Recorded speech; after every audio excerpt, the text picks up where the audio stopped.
ዛሬ የምንመለከተው አንዳንድ ሙስሊሞች በመጽሐፍ ቅዱስ በመጠቀም ኢን ጀነራል ስፔሲፊካሊ ደግሞ መጽሐፈ ኢዮብ ምዕራፍ 22 ቁጥር 1 ላይ ያለውን ቃል በመጠቀም ሙስሊም የሚለው ቃል ኢን ጀነራል ተርሚኖሎጂ ብቻ ሳይሆን የሙስሊም የሚለው አስተምህሮ ከመሐመድ በፊት በነበሩት ነቢያት ዘንድ እንደሚታወቅ ለማድረግ ይሞክራሉ። እውነት መጽሐፈ ኢዮብ ላይ ያለውና ሌሎችም ክፍሎች ላይ ያሉት ሙስሊም የሚለው ቃል ወይም ሙስሊም የሚለው ቃል እውነትም ኤግዚስት የሚያደርግ ከሆነ ያንን ያሳያሉ ወይ የሚለውን ነው የምንመለከተው። እና እንደዚህ አይነት አርጊውመንቶች ሲመጡ ቤዚክሊ ሙስሊሞች ወይም ሌሎች ወገኖች የሚፈጽሙት ፋላሲ ምንድነው? ኢቲሞሎጂካል ፋላሲ ይባላል። ኢቲሞሎጂካል ፋላሲ ማለት አንድ ቃል ሂስቶሪካል ባክግራውንድ ኢቲሞሎጂካል ሩቱ የሚተነሳበት ስርወ ቃሉ የነበረው ዴፊኒሽን እና ወይም አንድ ቃል እንደ ቋንቋ ላይ ያለው ዴፊኒሽን እና አሁን ከረንትሊ ላይ ያ ቃል ያለው ትርጉም ተመሳሳይ ነው የሚል አይነት አርጊውመንት ይዞ መምጣት ነው። ለምሳሌ ለማንሳት ያክል ኦርቶዶክስ የሚለው ቃል ኢቲሞሎጂካል ሩቱን ስንመለከት የግሪክ ቃል ነው። ኦርቶዶክስ ማለት ቀጥተኛ እምነት ኦር ራይት ኦፒኒየን ወይም ስትሬት ፓዝ እንደማለት ነው።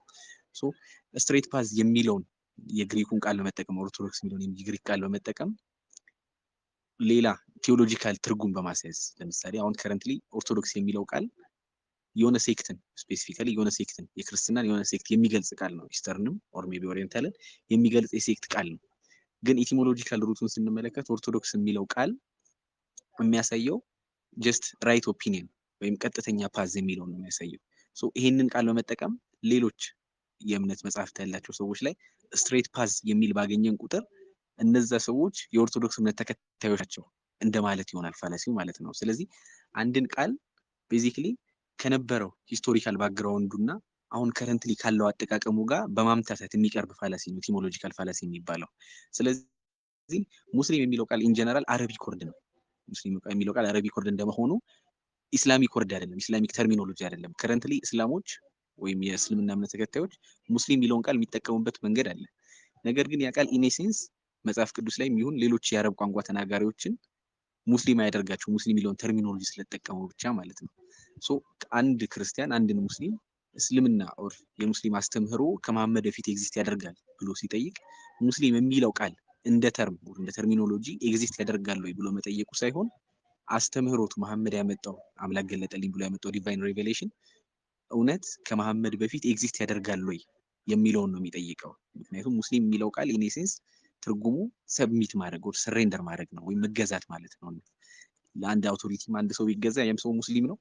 አንድ ለግብጽ ጣዖት የሚገዛ ሰው ቢኖር ያ ሰው በአረበኛ ሙስሊም ብለን ነው የምንጠራው። አንድ ለአላህ የሚገዛም ሰው ሙስሊም ብለን ነው የምንጠራው። ለያህዌ የሚገዛንም አካል ሙስሊም ብለን ነው የምንጠራው በቋንቋ ደረጃ። ነገር ግን በቴዎሎጂካል አገባቡ መሰረት ግን እንደዛ አይደለም።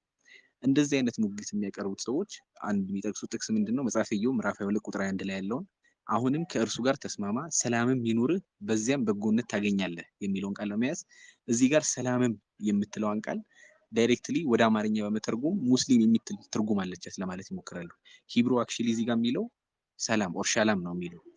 ኢን ጀነራል ሙስሊም የሚል ትርጉምም የለው። እንዳጠቃላይ ሙስሊም የሚል ትርጉም ቢኖረው እና እዚህ ጋር ራሱ ብናስገባው ሴንስ የሚሰጥ አረፍተ ነገር ፍሬዝም አይሆንም። ኢን ጀነራል ለምሳሌ አስገብተን ብንሞክረው አሁንም ከእርሱ ጋር ተስማማ ሙስሊምም ይኑር በዚያም በጎነትን ታገኛለህ።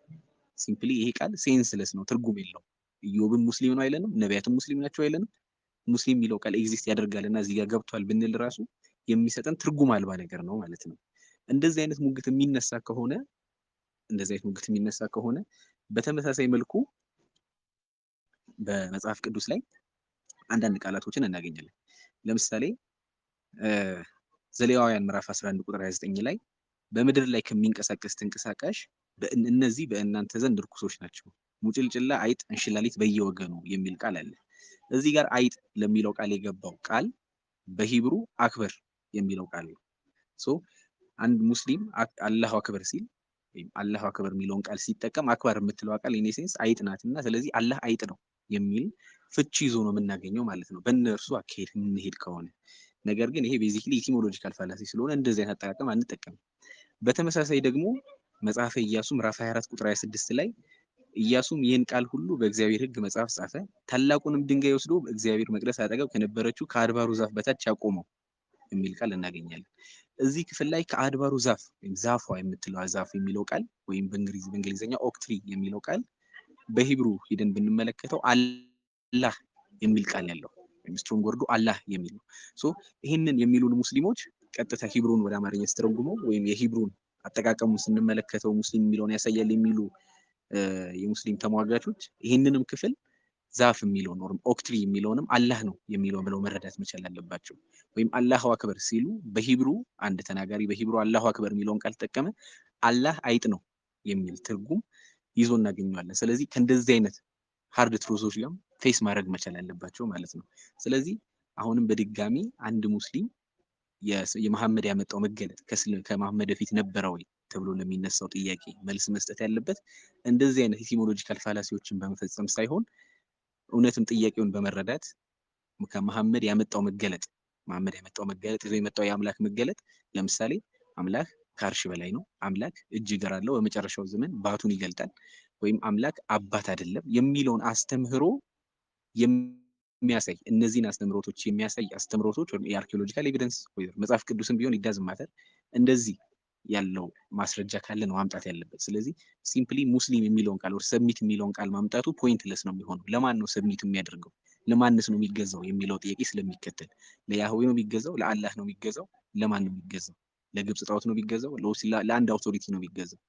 ሶ እነዚህም ጥያቄዎች ስላሉ ቤዚክሊ መጽሐፈ ኢዮብ ላይ ያለው መጽሐፈ ኢዮብ ምዕራፍ 22 ላይ ያለው ክፍልን ይዞ ወይም ተንተርሶ እዚህ ጋር ሙስሊም የሚለው ቃል ገብቷል፣ ስለዚህ ነቢያቶች ሁሉ ሙስሊም ናቸው የሚለውን አርጊውመንት ለመቀበል እጅግ አዳጋች ነው የሚሆነው ማለት ነው።